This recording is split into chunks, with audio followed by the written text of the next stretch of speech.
យោធាពិការចិន្តាបរិសុទ្ធ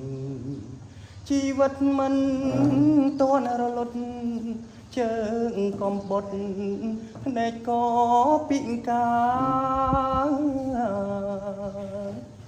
ជីវិតខ្ញុំអើយថ្ងៃក្រោយយ៉ាងណាខ្ញុំលែងបានយល់លោកា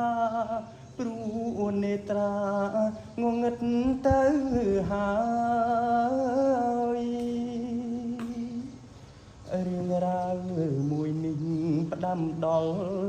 យោធាទោះបីខ្ញុំឈឺក្រំគ្រីខ្ញុំមិនរីនឹងបដូរជីវិតប្រពន្ធនៅបងអើយអូនកុំតូចចិត្តធ្វើម្ដេចវាសនាកំរិតឲ្យជីវិតបងដើម្បីជាតិ